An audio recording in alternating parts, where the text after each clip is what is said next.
You're listening to Sox in the Basement, a production of the Broadcast Basement Limited, where every show is 30 minutes of good and comes from a basement bar on the south side of Chicago. Pull up a stool, pour a cold one, and join us right now for Sox in the Basement. Heard everywhere podcasts can be found, and always at soxinthebasement.com. From Louisville, Kentucky, with kind of a difficult voice to deal with today. I'm Chris. That's Ed, back home in Chicago. Hey, buddy. How's it going, man? It sounds like you've had either a little too much bourbon or a little too much Beyond. I had a little bit of both. Well, that's good. There was some bourbon and there was some Beyond. Yeah, there was some bourbon and there was some Beyond. We're sitting down the morning after day one of a 4-day festival, and at 48 years old, I am able to tell you safely I will not survive a 4-day music festival. Could have done it. I could have done it in my 20s. I'll be dead by Saturday. So, and I have 2 teenagers with me, and I think they're going to die as well. What? Okay. So they haven't got their sea legs yet, and you, the old salt, are just, the peg leg is given out from underneath the weight at this point, is what you're telling me. Here's the thing. First off, first day, Thursday, Bourbon and Beyond. Cage the Elephant, amazing. Surprisingly, Collective Soul on a side stage kind of stole the show. Like they were, the act before Collective Soul was John Waite. There were 47 people there. They were like on a side stage. And then Collective Soul comes out on a side stage and puts on a show that was like what you would have seen from an alternative rock band in 1997. And the place is all the way back. Like half the crowd moved over there. It was insane to go see them. And they put on such a big show that if you look at the Bourbon and Beyond Instagram, they're like one of the featured acts, like the big acts of the day. They stole the show. It was incredible. And then Lumineers at the very end were amazing, and that's why the voice is gone.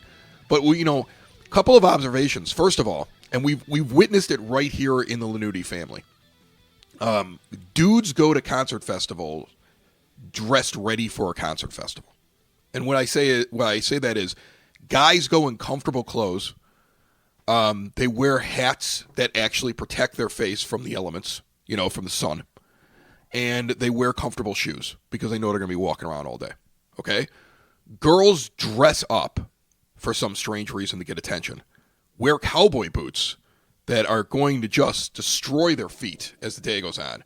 The line for flip-flops at one of the booths was just stretched around several tenths, with all these girls in cowboy boots realizing you cannot wear cowboy boots for 4 days, for 12 hours a day, walking around on concrete and AstroTurf. And my 19-year-old learned this lesson because we had to slowly help her back to the car because she was one of the cowboy boot wearers. Okay, I don't know what you're doing, ladies out there, but 4-day festivals are something that you're going to have to prepare better for. Okay, put on the comfortable shoes. Wear the comfortable outfit. Wear sunscreen. That's my tip for you. I don't know what's going on, but that was the thing I observed the most at Bourbon and Beyond. Well, those are solid observations. I mean, it makes a heck of a lot of sense that you would see that going on. And if a guy was wearing cowboy boots, those are probably some worn in. He's used to it. Been wearing those things every single day, doing work in them, doing whatever. Not even one. Not even one. They're all guys like you who aren't cowboys. Not even one. No. They're just wearing shoes because they know they're gonna have to walk around. Right. Like there's a difference. There's a difference. So I gave advice in the hotel that was not followed. I think that advice will be followed today. So that's all. We're just learning here. We're learning. This is the next phase of parenthood, teaching the kids how to go to concert festivals. This is a good phase to be in. That's where you want to be. I had multiple people walk up and say, "You're doing a wonderful job with your children." People thought it was cool that I had them at a concert festival. So that was kind of fun. Meanwhile, the White Sox have won 2 out of 3. Yeah, well, it's a little like AJ Hinch saying that the White Sox are doing a wonderful job becoming a problem. The kids are that should be their tag. Yeah, it really should be, shouldn't it? That should be their tag next year. The marketing department has to do that. It's just like good guys wear black, the grinder rules. They got to be a problem next year. That would be hysterical.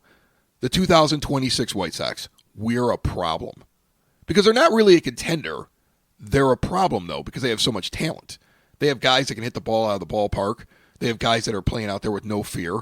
They believe they can come back in every game. They have the best offensive catcher in baseball in the second half. And he may be one of the higher echelon top tier catchers in all of Major League Baseball for the next several years. And Edgar Caro is the other one. Right. Right. Yeah. Edgar Caro, who we spent a show talking about how he's not getting enough love in Rookie of the Year conversations as the forgotten guy. It was really, I mean, he's behind Kyle Teal at this point, who's got, as of yesterday, against the last game against the Rays, depending on if you're listening to this at midnight on Friday or not, but as of the last game of the Rays, he had a 20-game on-base streak, which is best in the majors, tied with Bo Bichette of the Toronto Blue Jays, who has been absolutely on fire this year from start to finish.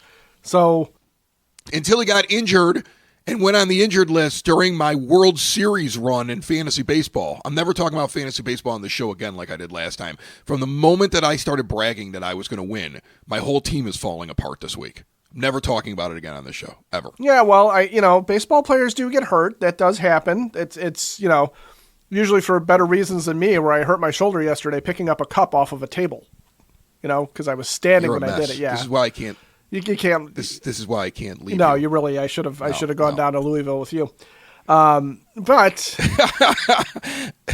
when you've got the White Sox right now have 3 straight series wins because they swept the Twins to start the month of September. They took 2 out of 3 in Detroit, and then they took 2 out of 3 at home against the Rays. They're going to go into Cleveland looking to keep the momentum going. I mean, what are they at now? 8-2. On the month of September. That's pretty impressive for a team that's made up entirely of young guys with the occasional, also ran in there and a Michael A. Taylor or, a Martin Perez on the mound or something like that. But, you watch Shane Smith throwing 97 all the way through his start and Montgomery hitting home runs and Lenine Sosa continuing to hit and Kyle Teal just absolutely on fire.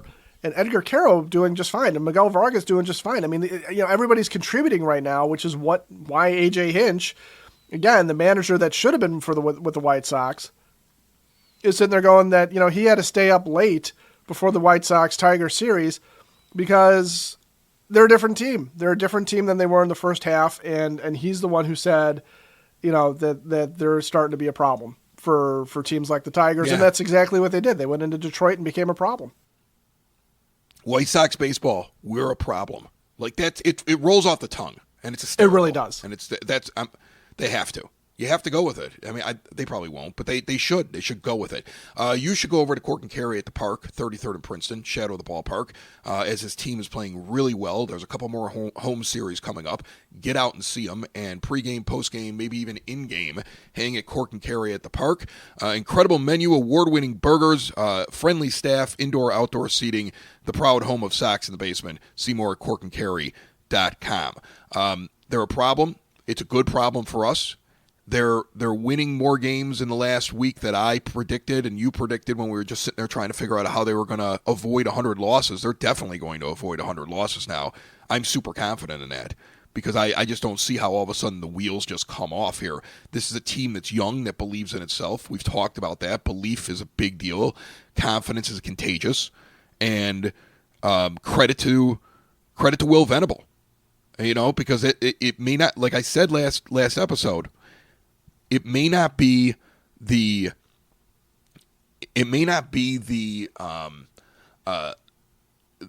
X's and O's. I'm not exactly sure if that's the type of manager he is yet. I can't really tell yet. There's been some good, there's been some bad there in his in-game. But in terms of keeping the locker room on track and keeping things positive and fostering that confidence with the young players, Will Venable has to get credit for this. Yeah, well, and you and I have talked in the past when we were talking about Pedro Grifol and how he was actively sabotaging the White Sox. We've talked about the fact that managers, for the most part, are pretty neutral when it comes to their in-game decision-making, and you either have to be sort of intentionally bad at it or just super incompetent, or your moves, for the most part, are just sort of neutral. And a lot of what the manager does right is not necessarily putting the right pitcher in at the right time, but knowing when a guy is producing, knowing when a guy is hot, knowing when a guy can handle it. Taking a Jordan Leisure, for example, continuing to work with him and build him up so that now at the end of the season where his numbers are looking a lot more respectable than they feel like they should be, and he's pitching very, very well, he can come in and close out games with Grant Taylor not pitching right now because he's hurt. Or understanding how to utilize Shane Smith to make sure that the positive vibes go. Shane Smith is going to throw well or not throw well depending on Shane Smith. It has nothing to do with Will Venable starting him on a particular day necessarily. But it's going to be something where I don't think we're really going to know how Will Venable impacts it until it's the tighter type of games, like a playoff type of a game where setting your rotation or deciding when you're going to do a bullpen day or deciding which pitchers are going to come in relief becomes paramount because you have to look at the matchups and everything. Right now, all he has to do is just sit there and say, go do what you can do and go be the best that you can be. And the White Sox, for the most part, are believing it. And, there's still a few guys that may or may not be around in the future. You got a Dominic Fletcher hanging around right now. You've got, you got questions about who's going to be in your outfield next year. Brooks Baldwin hasn't really turned a corner, even though he looked much better in the minors than he had in years past. There's just a feeling, though, that some of the primary guys, I hate using the word core because we had cores shoved in places that we shouldn't have by the last regime. Yeah. But there is a group of guys around which this team is definitely being built, and it is the two catchers. It's Caro and Teal. It's Chase Mydroth, Colson Montgomery. It is Miguel Vargas. I feel like Curtis Meade is kind of working his way into that. He's still got a ways to go before I fully believe in him. But you have that in terms of position players. And Lenyn Sosa. Don't forget about Lenyn Sosa. I almost forgot about Lenyn Sosa, who, again, is going to be, I think, a vital cog in the offense next year. They look so good. They have problems, just like they are a problem. Well, and if your exterior windows, doors, patio doors, and storm doors are a problem, go to our friends at Window and Door Superstore of Oak Forest. There's no high-pressure sales. They're not just coming over to your house trying to sell you stuff out of the trunk of their car. Go to their showroom with full examples, glass designs on display. You're not looking at pictures in the books. You're seeing everything in person. The owners are right there walking you through it. They come on site with their own employees to do all the installation. They don't farm out the work to third parties. And it's been that way for 40 years. In Oak Forest since 1985, all major brands custom made with no stock items, always a perfect fit. 1/2 block east of 159th and Ridgeland at 6280 159th Street or windowdooroakforest.com. There are things that need to be addressed in the offseason. It's not just going to come from prospects. It can't come from just prospects, especially because we're signing 12-year-olds now. I couldn't believe this story. Yeah. Sometimes you miss things when you're on the road and you're traveling and you're at a concert festival like I am right now, and you're losing your voice as a result of the screaming and the drinking. But I saw this story, and I had to ask you if it was real, that the White Sox agreed to a $6 million deal with a 12-year-old Dominican boy. Think about that. Think about that sentence and how ridiculous it is. A 12-year-old from the Dominican. Yeah. $6 million. That's the deal. He can't sign until 2030. So, I mean, and he's already had one. Right. He's got to turn 16 years old. One agreement has already fallen through with the Yankees. Yeah. When he turns 16 years old, then Major League Baseball allows them to sign this international signing. So this is a wink, wink, nod, nod handshake deal. And on January 15th, 2030, they can officially sign him for the $6 million. Now, I don't know if, first of all, that's a long time for something to happen, especially when he's 12. We're going to be watching development from 12 to 16 with this boy. And he hasn't actually signed anything yet. And he had originally agreed to a deal with the Yankees that fell through. So now the White Sox he's with. Don't think that if he becomes just marketably better, like he just explodes when he's 14 into something even greater, that the Yankees don't come back. Nothing's signed yet, right? Right. Or that when he's 15 and, God forbid, but he blows out his knee, the $6 million goes away. It is the weirdest story that I've read in baseball in a long time.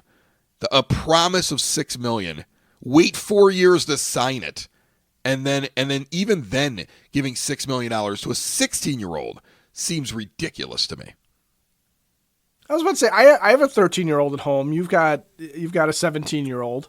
So let's talk about boys between those ages. If this 17-year-old here, wrong, who's laying in bed right now behind me, okay, playing Clash Royale or some video game on his phone, got $6 million suddenly, look out, world. First, he's going to burn through it quickly. Oh, yeah. Quickly. Oh, yeah.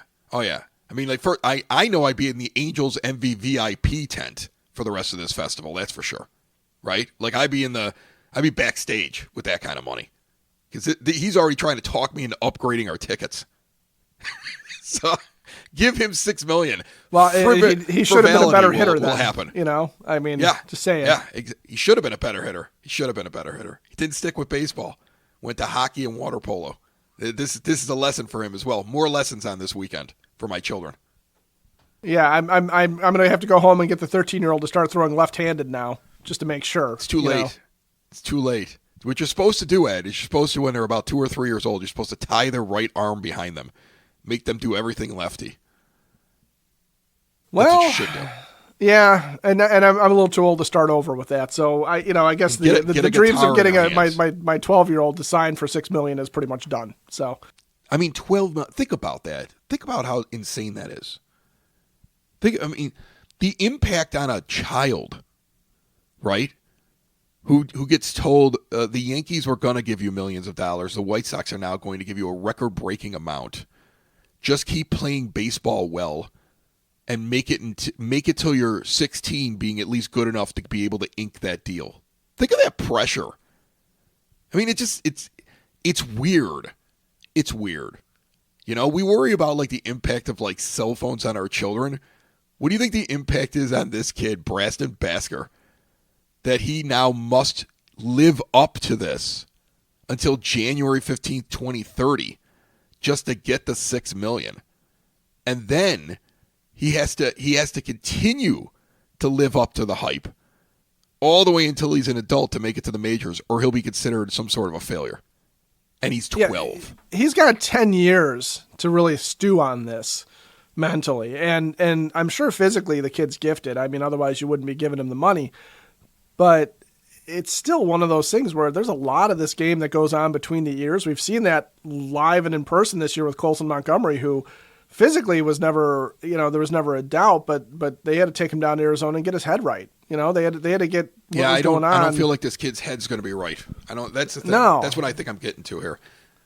No, I agree. I don't see how this pans out. But then, I would also like to see Jerry spend his money wisely at some point. And one of the things that I had a problem with, honestly, with the last group with Hahn and Williams was when it came to international signings, putting a lot of money, putting a lot of eggs into the basket of one ball player with the promise that they were going to be the game-changing, the franchise-changing talent, as opposed to something more like what the Astros had done, which was cast a wider net. Some guys who were talented, some guys who were gamers, some guys who could play, and that's how they ended up, with names like Framber Valdez and with Luis Garcia and Christian Javier, and have been able to, maintain something of a pipeline because they spread it out. They just have more of a talent pool. This kid's got to be, to start with $6 million at that early of an age, he's got to turn into what, prime Fernando Tatis, Juan Soto? I mean, what is the equivalent that you look for in this? Because if he comes up and he's Luis Robert Jr., you're going to be supremely disappointed after hearing his name for all these years. Yeah, here's the thing. I don't. Is it responsible? Like, it's a weird conversation to have on this show, but is it responsible to just give a 12-year-old $6 million or the promise of $6 million and that kind of pressure? It's kind of nuts. It really is. But on the other hand, if you're going to spend $6 million on this kid, you better go get me a couple of real baseball players for 2026 to add in with this group that you already have. You know, like we've been talking about, add a power bat in the corner outfield, get another one in there. You know, add a pitcher or two, and go be a real problem in the AL Central, the American League and Major League Baseball. You know, because here's the thing, we're coming up now. We got this weekend series, and this show will be out after the first game of the Cleveland series, but we're recording before it's played. You originally thought they are at least losing 2 in Cleveland. I would imagine that's changed now after an 8-2 start in this month and the way that they're playing right now. Like, I mean, the sky's the limits right now here for the next couple of weeks, and if this continues, add a little bit onto this team and let's go be a problem for sure. But I would think in this Cleveland series, your prediction of just 1 win, it has changed, correct? Oh, yeah. Yeah, I mean, you're just playing so much better of a brand of baseball top to bottom. And you're coming in as one of the hottest teams in baseball. And Cleveland is not exactly a world-beating team right now. They're pretty bleh, overall, and they've got their own issues. They've got their own problems.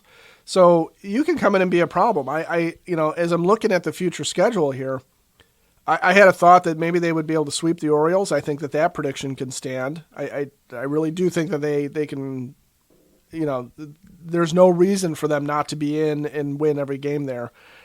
The Padres were the one team and the Yankees were the other that we kind of circled as being, this is where the buck might stop for the White Sox. But really, honestly, I don't know until I see them fall apart, until I see the wheels come off. I don't know that this team does anything other than end the season on such a high note that going into spring training, the players, these young guys, are pumped and ready to go and show what they can do, especially the ones that didn't have the full season. And, you're right. Chris Getz has got to walk in there with a very complete lineup. We can't really go into spring training going, well, I hope this guy pans out. Because what we really should be doing is going into spring training going, I hope this guy steals from this guy. I hope Braden Montgomery does come in and knock a veteran outfielder out of the outfield or take Brooks Baldwin out of the outfield or whatever it is. That's what we should be looking for going into spring training next year, not, well, are they actually going to have a right fielder this year, or are we just going to be picking stuff off the waiver wire and trading cash considerations for guys and hoping that they can flip somebody at the trade deadline to fill that hole in the future? And putting enormous pressure on your young guys. You don't want to do that either. Yeah. You don't want it to be like a whole offseason of hype that Colson Montgomery is going to hit 50. And Kyle Teal, you saw that second half, now extrapolate that out. That's what we expect now. Because that's a lot to put on guys in their sophomore year. And when they didn't even do a full first year up here at the major leagues. And that's why you have to continue to fill in around them, because that protects them. And you have the money to do it because you're going to have such a low payroll. And the other thing that I really notice about this team, because I want people to see the little things here. Because these are the little things that used to annoy you about this team. Even when this team was good. Even when that last supposed rebuild was supposed to be complete. When it wasn't. They were never a team. They were the kind of team that I actually expected that on getaway days that they would lose that game. That they wouldn't have their full focus. But the last couple that they've had, they win those games. They win those games. They're not sitting around worried about the flight out or the last game of the series not really mattering or blowing it off. They're winning that last game. They're winning that afternoon baseball game before they hit the road. Like, I look at this Cleveland series and the noon start on Sunday and I go, I don't know if Cleveland's leaving town the next day, but if they are, it's an advantage White Sox. Because the Sox are at least recently in this season, they are winning those games. And that again shows focus. That again makes me feel like the support staff around them, from the manager and everybody else on down, is keeping that locker room just tight, solid, and focused. And it's such a contrast from last year and years past. I mean, not only Pedro being terrible, but Tony being asleep. Like, it's such a difference. Well, and even go back to much earlier, Robin Ventura being overmatched. It wasn't, he didn't belong in a major league manager's seat necessarily. He needed more time to develop those skills. Or, Ricky Renteria being a guy who is great at player development, but not just the White Sox, but multiple organizations had sort of given him he could develop guys, but we don't really know if he can run the X's and O's on a good team. Like that, he had that limitation. It's been a while since we could sit there and say the locker room really is together and focused and ready to go and all pulling in the same direction. And when you hear stories about, like, say, a Miguel Vargas being an important part of that, you can sit there and go, okay, I'll take 240 with 30-plus doubles and double-digit home runs off of the guy if one of the things that he does is keep that clubhouse together. That to me is a worthwhile investment for a player. If he's got intangibles and his performance on the field is at least decent and he's productive, then that's good. I don't need Miguel Vargas to be a superstar if that's what everybody was expecting. I'm okay with him being a glue guy who gets the job done either at first or third. And that's the other refreshing thing about this, is that there isn't a whole lot of conversation about, outside of maybe Colson Montgomery because of the home run binge and maybe Kyle Teal because of the offensive run that he's on, there isn't a lot of conversation about these guys all being studs or superstars. We're just looking at a group of guys who know how to play baseball and are good at their jobs and are showing that they can be good at their jobs. And that's a refreshing change too, because we're not talking about 9 future Hall of Famers that we're looking at every single day on the field. 10 future Hall of Famers if you include a DH, right? What we're talking about is a bunch of solid baseball dudes coming together and being a real problem now and in the future. And here's the thing. We're also, and this is also refreshing as well, we're also seeing a different way of developing young players. Renteria used to basically tell you, well, we're losing these games because I'm experimenting, because I want to see what they can and can't do. But they were never building a winning culture, because they were losing these tight games. Because he's like, oh, I'm going to leave this guy out there a little bit longer. He would excuse every mistake he made as a manager as he was trying to teach, which is why the Cubs got rid of him, which is why the White Sox got rid of him, which is why he's not Major League Baseball managing a team right now. But that was something he used to do. This is very different. This is a manager who's trying to make sure that they understand this is how you win baseball games, because that's how you build. And that's another thing. Maybe even the most encouraging thing about what I'm watching right now in September with the Sox. All right, the voice is almost done, and we got the Sox Nerd coming up, right? And so we'll get him in instead of listening to my raspy voice. This episode not only brought to you by Cork and Carry at the Park, but also by the half-eaten Crave case sitting here next to me. And I believe this can of beer is half empty. Yes, half full, half empty, whatever it is. Nice. Yeah. Yeah, I mean, I think the concept's going to kill me, Ed. It's going to kill me. 4 days? What was I thinking? Well, what was I thinking? You were thinking young, man. That's what you were thinking. You were thinking young. I was thinking young, and I mean, and it's not. I mean, like, first of all, Lollapalooza, you don't even have a chance against this festival. There's an amusement park in the middle of the grounds. Like, we were riding roller coasters, just because. Every distillery down here has a bar with bar seating and lounge chairs and air-conditioned indoor buildings, like on the festival grounds. It's like Disney World for 40-year-olds who like to drink bourbon and listen to music. I don't even know why the kids are here. Like, this is my Disneyland. That's what this is, and I've dragged them along.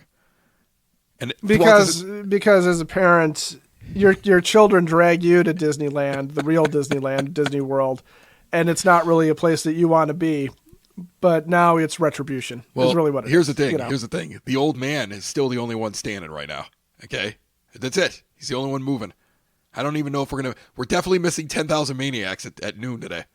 And we're gonna go, and we're for that. There's no way I could drag these kids out of bed. It's not gonna happen. Anyway, Sox Nerd now on Sox in the Basement. Wish me luck.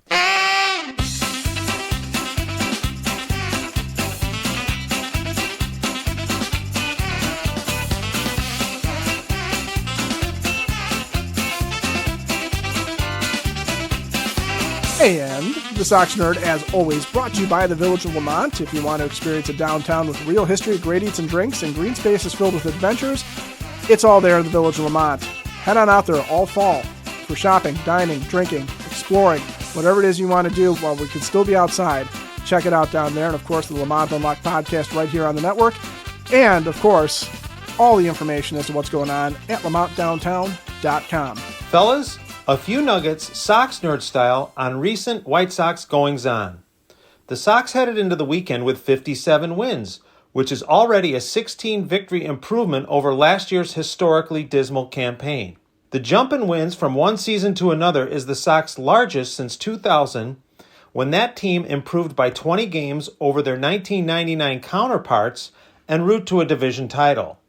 The Sox' biggest full-season yearly improvement came from 1989 to 1990, when manager Jeff Torborg's second team won 25 more games than his first. Speaking of that 1989 team, the 2025 Sox remind me a lot of that outfit. The 89 Sox staggered through the first half and were 32-56 at the break, and they weren't even that good.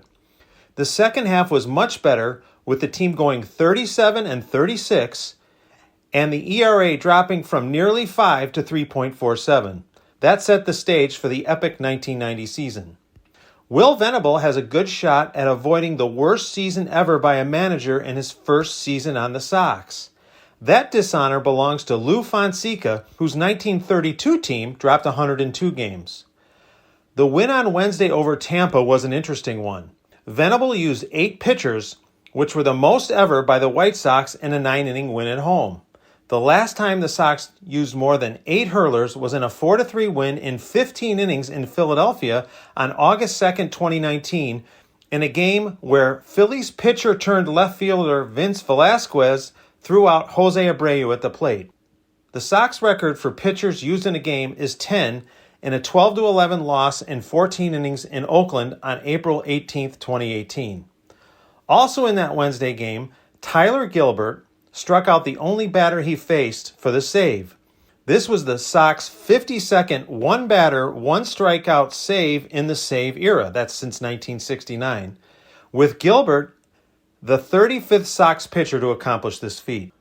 A few weeks ago, I made a connection between Detroit's Troy Melton and Sox legend Bill Melton, and then said, wait until Brooks Baldwin triples. Well, last Tuesday it happened, making Brooks the first Baldwin to triple for the Sox since James Baldwin's 3-bagger on July 17, 1999. Dave Baldwin, the only big leaguer with a Ph.D. who pitched briefly for the Sox in 1973, never tripled. Before I get to my zinger, I remind you that gems like these and long-form pieces are on my blog, where I am posting a daily random Sox quick list, which you can link to at soxinthebasement.com. My zinger: in honor of the 20th anniversary of the World Champions, I'm going to zing frequently about that team, throwing out some gems you may not know about the 2005 Sox. The only pitchers with hits on the 2005 White Sox were Cliff Politte, John Garland, and Orlando Hernandez. That's it, guys. Probably more than you wanted to know about improvement, Tyler Gilbert, and El Duque. Sox in the basement. Sox in the basement. Sox in the basement. Sox in the Basement. Heard everywhere podcasts can be found, and always on soxinthebasement.com.